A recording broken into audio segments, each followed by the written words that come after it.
Have you got some board games that are simply sitting on your shelf gathering dust?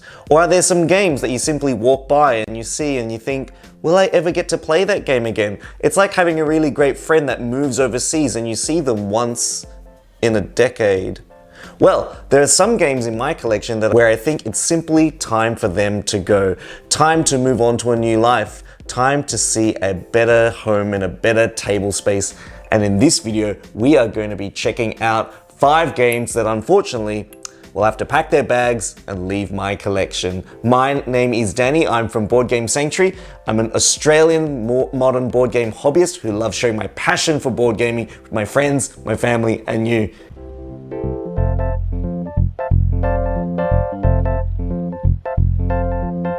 The first game in my collection has simply got to go, and it's really sad to say goodbye to because it's a spin-off of a popular deduction game based on a game called Cluedo.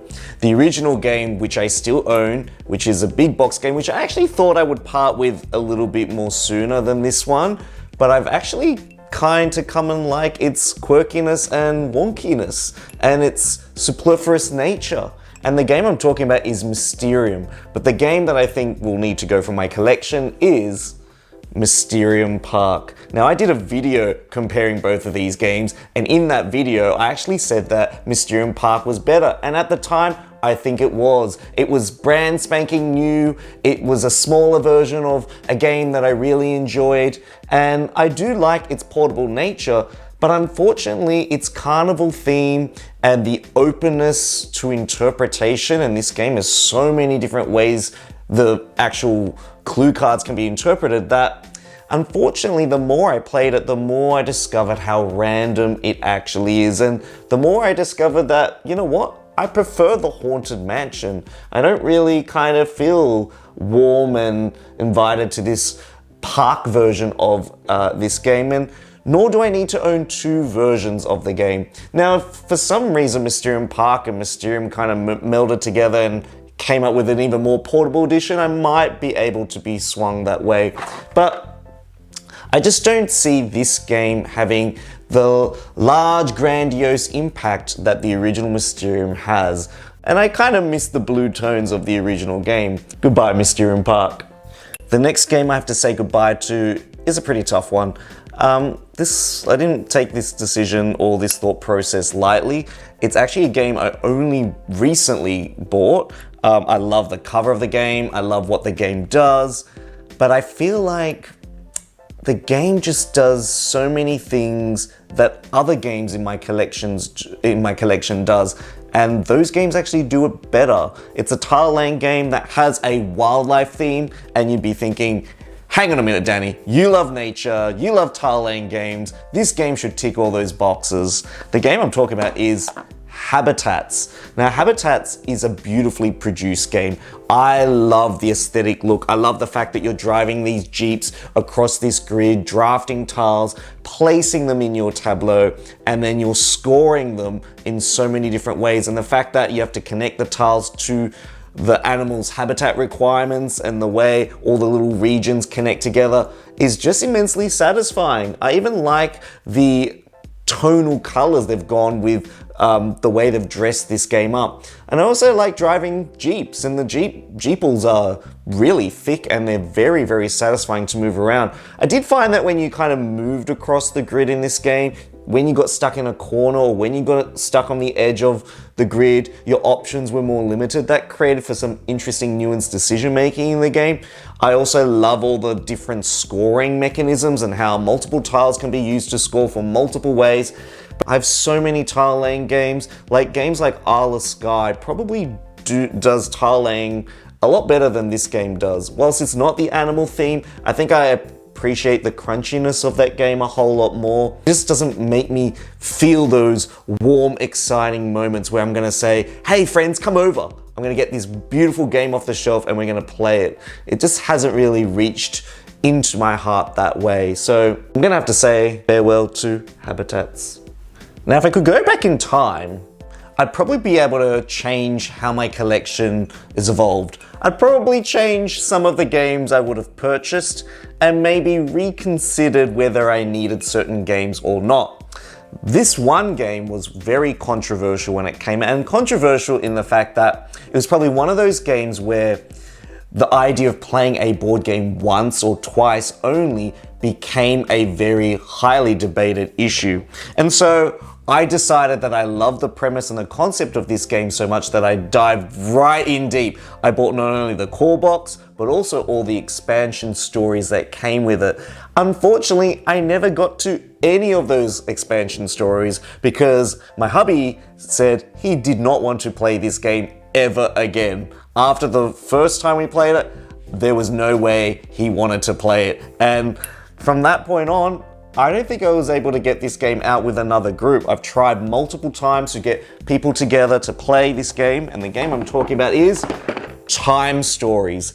Time Stories created a huge new wave of discussion about whether games should be replayable or whether they are allowed to be single use. And the concept of recycling materials and, using plastic to create these products, is it good for the environment? But sifting beyond that global question of board game production, Time Stories had a great premise. The idea that you would visit different rooms or different locations, and certain people choose to inspect certain details in those locations and flip the cards over and then relay that information and paraphrase it to the rest of the group, meant that you kind of felt like you were in that location discussing some of the things that you were exploring. And so the story would unfold, the puzzle that you had to solve would unfold in that way. However, one thing that kind of led to Time Stories' downfall was the fact that mechanically, spending units of time and then running out of units of time halfway through a game when you're deeply invested in the story, only to pack it up, reset the story, and redo the same things again across the next hour of gameplay, just meant that you were just literally walking in the same shoes that you were walking in 5 minutes ago. And I don't know if I really want to do that. If I just wanted to play the same game again, I'd just get out my phone and play Temple Rush 50 times, because that game is so quick and it's very repetitive, but it gives me that same satisfying feeling without the additional costs. So Time Stories was a game that really divided people. Unfortunately, I'm gonna have to say farewell. I remember as a young kid watching Jurassic Park and seeing, whoa, wouldn't it be cool to revive dinosaurs?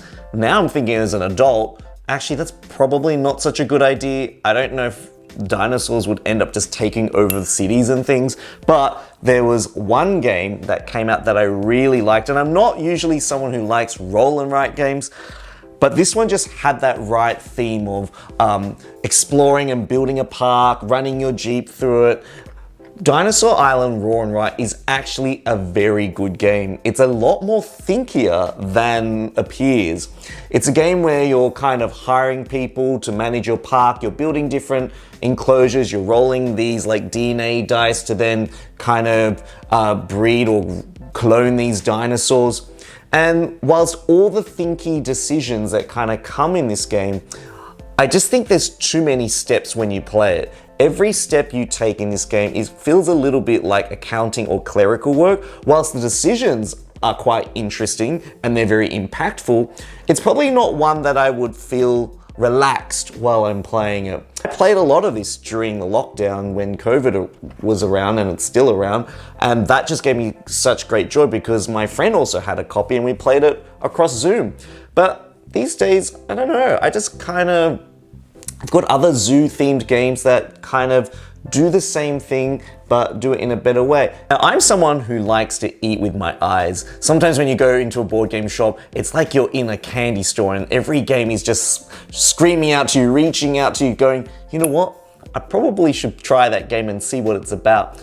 And the same thing goes through with food. I love food that's well plated, that's visually appealing, it makes me feel hungry. And so I got this last game on a whim. And it's a game that has got a food theme, and I liked the idea of what it was gonna do, but it just, for some reason, nobody really wanted to play it with me. Every time I brought it out and I was like, hey, this game's about building burgers. Could you imagine fulfilling recipes and flipping cards around? And no one really was excited by that, and so it made me sad a little bit because I was like, oh, this is a game that I thought people would like, or I really like the theme. Will you play with me? And all I hear is like, can we play like Secret Hitler or Cards Against Humanity? I'm like, oh, sure.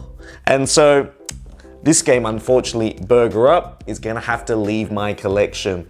It is a game about using dual ingredient cards to place them onto burger buns to satisfy different burger requirements. And so you're using these burgers to earn victory points, and you're using the cards to create towers of burgers by stacking them up one on top of each other.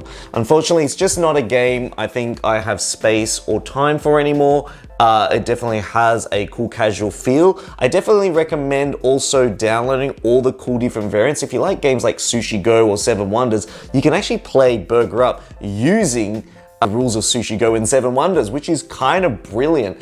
Now, the final game I want to share with you came out at the peak of when polyomino tile laying games was just literally an avalanche, sliding from the top of the mountain, coming down into the board gaming world, and washing us all away with all of the different ways you can place pentomino, Tetris style tiles, polyomino tiles in so many different configurations. And it's a game that actually has an exploration theme, and I think this game uses the polyomino tile laying mechanic in a quite an interesting way.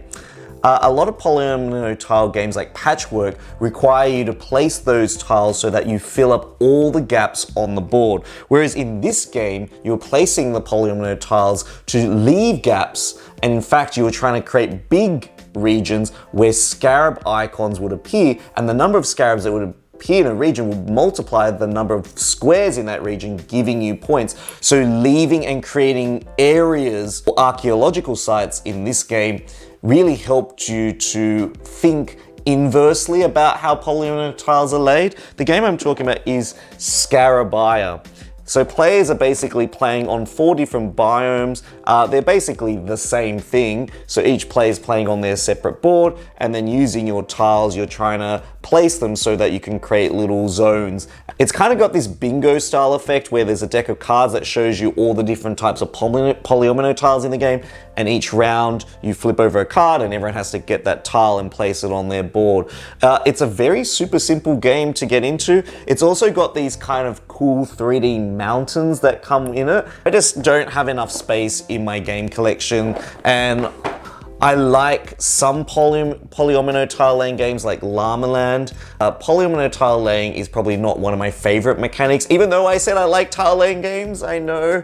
But you know, this game has just kind of sat around, and you know, if I were to play a polyomino tile laying game, I'd probably pick another game off my shelf instead. So, what did you think of those games that are leaving my collection? I'm sad to see them go, but I know that they'll go to a better home. A lot of the games that I do cull from my collection, I put up on Facebook Marketplace. I try and find people that are interested in it. Sometimes I donate the games. I've got a friend who knows other people who appreciate games. So often I find a perfect fit in terms of where these games go, because I'm such a big advocate for not throwing games away, protecting the environment, and knowing that there is a game for everyone. These games have such immense educational and such great entertainment value. So if you do have games on your shelf, I would definitely try and sell them or trade them for other games, because we do need to protect this world that we live in, especially if we want more games. Thank you